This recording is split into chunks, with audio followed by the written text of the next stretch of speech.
السلام علیکم۔ امید ہے کہ آپ سب خیریت سے ہوں گے۔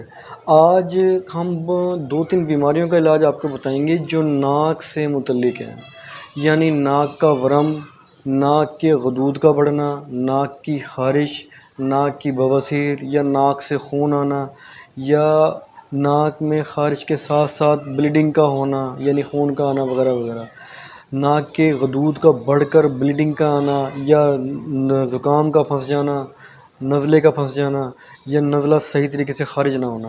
آج ان بیماریوں کے بارے میں ہم بات چیت کریں گے۔ تو سب سے پہلے آپ نے اس چیز کا غور کرنا ہے کہ کون کون سی خوراکیں ہیں جو آپ استعمال کرتے ہیں اور پھر یہ بیماریاں آپ کو ہو جاتی ہیں۔ جہاں تک میڈیکلی ریسرچ کی بات ہے، جب ٹھنڈی چیزوں کا استعمال کثرت سے کیا جائے، یا ٹھنڈے ماحول میں بہت زیادہ گھوما جائے، یا ایسی غذائیں، سبزیاں یا کولڈ ڈرنکس وغیرہ ایسی چیزیں استعمال کی جائیں جو جسم میں جا کے ٹھنڈی تاثیر پیدا کرتی ہیں، تو نارملی سی بات ہے کہ اگر ان چیزوں کا استعمال زیادہ کیا جائے گا تو جسم کا ٹمپریچر گر جائے گا، اور ٹمپریچر گر جانے سے نزلہ پیدا ہوگا۔ نزلے کی زیادتی سے اکثر لوگوں کے غدود ناک کے پھول جاتے ہیں، یہ کسی کو سخت قسم کی خارش ہو جاتی ہے، اور کبھی کبھی ایسا بھی ہوتا ہے کہ نزلہ نکالتے نکالتے بلیڈنگ ہو جاتی ہے، یعنی خون آنا شروع ہو جاتا ہے۔ تو اس میں پریشانی کی کوئی بات نہیں ہے، چند چیزوں کی احتیاط کرنے سے یہ تمام علامات ختم ہو جاتی ہیں۔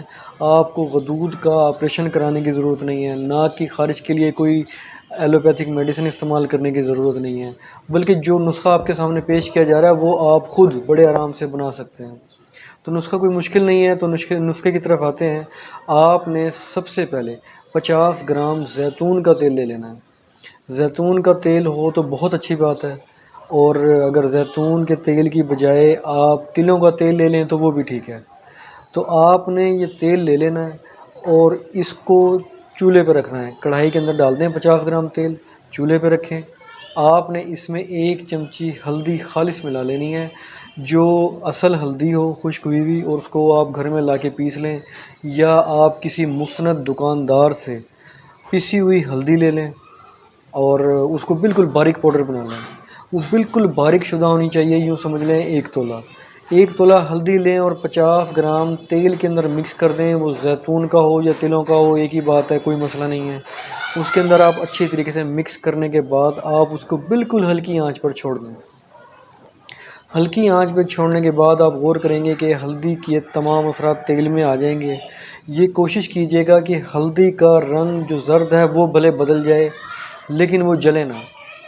جل جائے تو اثرات تھوڑے سے کمزور ہو جاتے ہیں، لیکن اگر وہ نہ جلے تو بہت اچھی بات ہے۔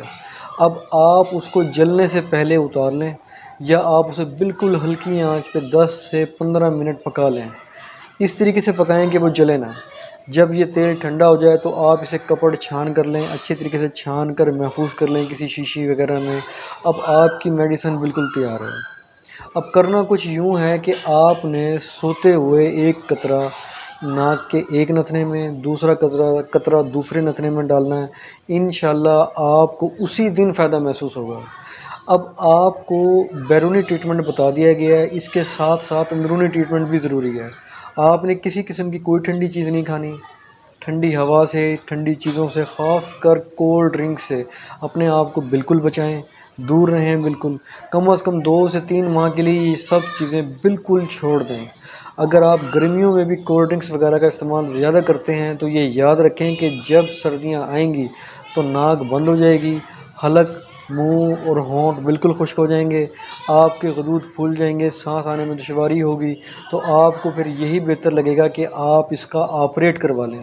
تو اس آپریٹ سے بہتر ہے کہ کیوں نہ آپ گرمیوں میں ہی احتیاط کر لیں۔ تو پہلی بات تو یہ ہے کہ آپ نے گرمیوں میں کسی بھی صورت ٹھنڈی چیزوں کا استعمال بالکل نہیں کرنا، خاص کر کولڈ ڈرنک کا استعمال نہیں کرنا۔ اس کے ساتھ ساتھ جو ٹھنڈے پھل ہیں جیسے اسٹرابری ہے، کھیرا ہے یا تربوز وغیرہ ہے، ان پھلوں سے دور رہیں۔ ایک سیزن آپ اس کو بالکل چھوڑ دیں۔ اگر استعمال کرنا بھی ہو تو اس کا استعمال بہت کم کریں۔ دوسری بات یہ ہے کہ صبح اٹھیں، ہلکی پھلکی ایکسرسائز کریں، غذا نارمل کھائیں، معتدل کھائیں، جو نہ گرم ہو نہ ٹھنڈی ہو، غذا کا استعمال تھوڑا کم کریں، معدے کے افعال کو بالکل درست کر لیں۔ اس کے بعد آپ اپنے کام میں مصروف ہو جائیں۔ یہ آپ نے روٹین بنانی ہے۔ روٹین جیسے ہی بنے گی آپ کی will power immune power strong ہونا شروع ہو جائے گی، اور جیسے جیسے آپ کی امیون پاور سٹرونگ ہونا شروع ہوگی وہ آپ کے جسم میں اتنی قوت پیدا کر دے گی کہ آپ کسی بھی قسم کے مسئلے کا شکار نہیں ہوں گے۔ بہرحال اب آپ کی صحت بھی اچھی ہو گئی ہے، ناک کے غدود بھی کنٹرول ہو گئے ہیں، ٹھنڈے پھل کولڈ ڈرنکس وغیرہ آپ نے تمام چیزیں چھوڑ دی ہیں۔ اب یہ سیزن اگر آپ گرمیوں کا ایسے گزار لیتے ہیں اور تیل جو آپ کو بتایا گیا ہے روزانہ آپ ناک میں ڈال لیں، تو یہ بات یاد رکھیں، ناک کے غدود، خارش، ناک سے خون آنا، ورم ہونا، نزلے کا خارج نہ ہونا، یا کسی بھی قسم کی کوئی بھی تکلیف ہے وہ اس تیل کے استعمال سے ٹھیک ہو جائے گی۔ لیکن غذائی احتیاط بھی ضروری ہے، وہ بالکل نہ بھولیں۔ اگر آپ غذائی احتیاط نہیں کرتے تو مسئلہ پھر وہیں کا وہیں کھڑا ہوا ہے، کیونکہ پرہیز بہتر ہے علاج سے، اور علاج کے دوران اگر پرہیز نہ کیا جائے تو پھر علاج کرانے کا کوئی فائدہ نہیں ہوتا۔ تو جب تک پرہیز نہیں ہوگا، جو تراکیب آپ کو بتائی گئی ہیں ان پر آپ عمل نہیں کریں گے تو کسی قسم کا کوئی فائدہ نہیں ہوگا۔ احتیاط کریں، غذا نارمل کھائیں، اس دوائی کا یعنی تیل کا جو استعمال ہے وہ باقاعدگی سے کریں۔ اگر آپ ایک دن چھوڑ کے ایک دن بھی کرنا چاہتے ہیں تو کوئی مسئلے کی بات نہیں ہے، کیونکہ یہ مسئلہ تو 10ویں مہینے کے بعد سے شروع ہوتا ہے، 11ویں مہینے میں شدید ہو جاتا ہے، اور 12ویں مہینے میں اور پہلے مہینے میں ناک بالکل ہی بند رہتی ہے۔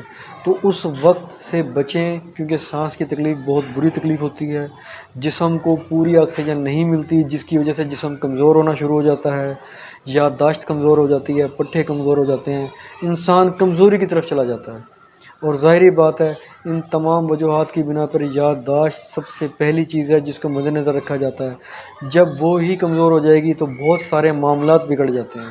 سب سے بڑی وجہ یہی ہے کہ ناک کے غدود پھول جاتے ہیں، آکسیجن جسم کو پوری ملتی نہیں اور وہ کمزور ہونا شروع ہو جاتا ہے۔ آپ بہرحال احتیاط کریں، جیسے ترکیب بتائی ہے ویسے ادویات کو استعمال کریں، غذا کا خیال رکھیں، ٹھنڈی چیزیں ساری چھوڑ دیں، گرم چیزوں کا استعمال کریں لیکن اعتدال سے۔ اللہ پاک آپ کو ٹھیک کر دے گا، وہ آپ کا حامی و ناصر ہے۔ اللہ حافظ۔